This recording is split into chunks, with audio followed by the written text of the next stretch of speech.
Pediram-me para falar sobre segundas vozes no canto. Pessoal, para fazer uma segunda voz boa, uma dica que eu posso dar é cuide sempre a terça que você está fazendo, se você está fazendo intervalo de terças ou então de sextas. Porque o que acontece muito nas segundas vozes amadoras é que se perdem da terça e acabam fazendo uma quarta.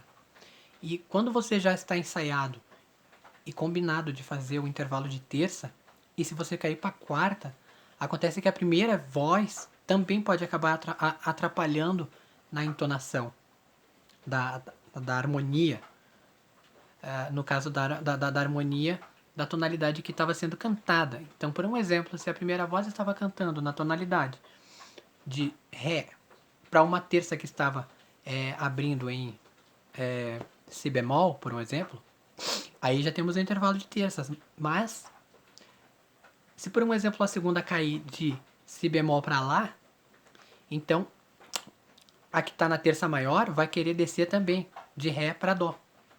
Então aí nós já temos uma diferença. Por quê? Porque isso já não estava nos planos da primeira voz. Entende? Então assim, sempre a segunda voz deve cuidar a terça que ela entrou. A mesma coisa se ela entrou numa sexta menor. Ela deve cuidar muito na hora desses intervalos, da troca.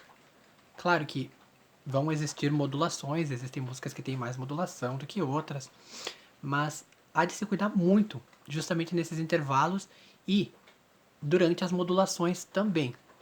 Mas geralmente durante as modulações é melhor porque aí as duas vozes têm que modular juntas, não é?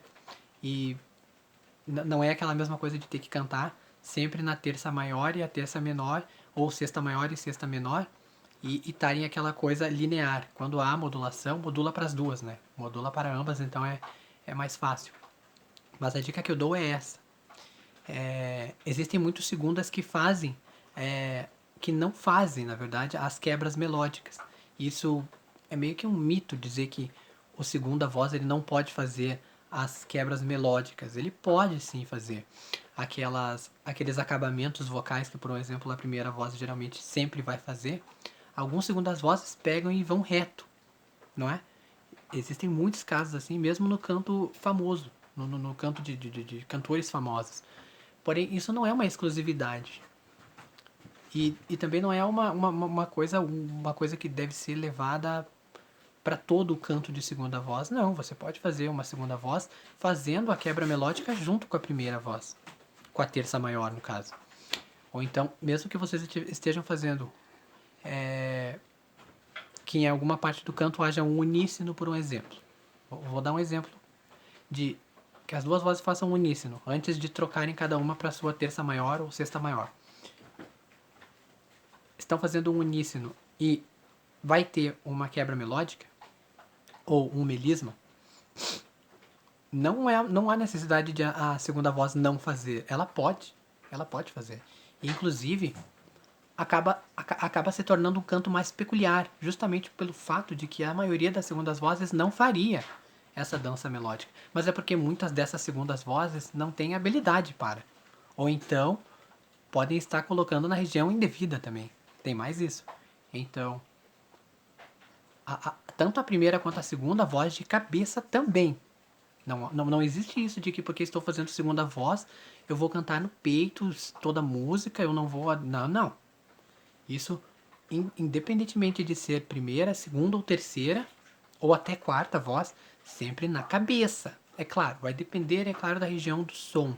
Mas fato é que o canto correto é sempre na cabeça, minha gente. Então, voz de cabeça. E quando forem esses graves também, mesmo que seja voz de peito, essa voz tem que estar presente na frente.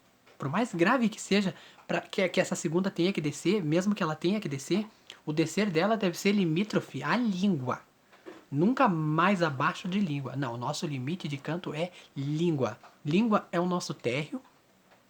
A subida, como eu já falei no vídeo da técnica vocal, a subida é o primeiro andar, na qual tem a região de passagem alta no palato da frente, e o palato atrás, que é o palato mole, tem os agudos. Baixo atrás aqui nós temos os graves, e aqui na frente nós temos os médios, aqui no assoalho. Então, esse segunda voz, por mais grave que ele desça para fazer o acompanhamento para a primeira, seja em sexta ou em terça menor, ele jamais desce abaixo da língua. Não existe canto abaixo da língua. O que existe abaixo da língua é a garganta.